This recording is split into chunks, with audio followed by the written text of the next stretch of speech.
Well, for Boone County and for the community of Petersburg, we've seen, I don't know what the number is now, a couple hundred towers, and it's kind of right on the Antelope-Boone County line. I'm not totally sure exactly how many towers are residing in Boone County, but with the nameplate tax, it generates 3,500 and something dollars per tower per megawatt. So those taxes are flowing into our county government and subsequently down to Boone Central School District. And the last I heard, it was north of $400,000 annually that the school district was receiving from tax benefit from the wind farms in Boone County. Probably one of the bigger benefits in my opinion, is the opportunity for the young people that grew up in our community, that wanted to stay in our community, but because of the rapid efficiencies that's been realized in production agriculture, the 16 and 24 row corn planters and the amount of equipment that can take the place of hired man or human labor, and the capital cost of trying to get into agriculture, this has been a really great fit for a number of kids that have born and raised in our community, came back and are working really good jobs in the wind farm. They're having children. Those children are starting to go through our school system.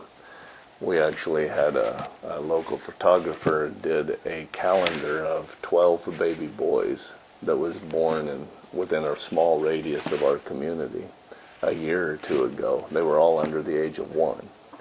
And we haven't seen that type of a situation in our community for years and years and years.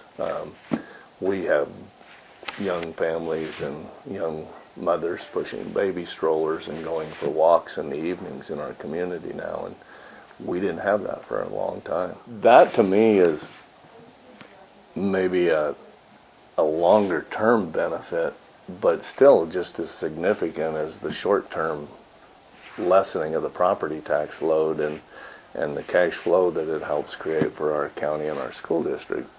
But the long-term sustainability by having more people supporting more businesses, doing more things in our community and in our county, that's the real benefit.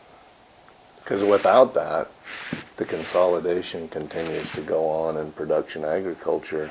It's requiring less and less people to cover more and more acres. If we don't have some other form of opportunity to make a good living, we don't have the drawing card for people to come live here. There's issues that can arise, but for the most part, the wind developers during the construction phase were phenomenal for the community.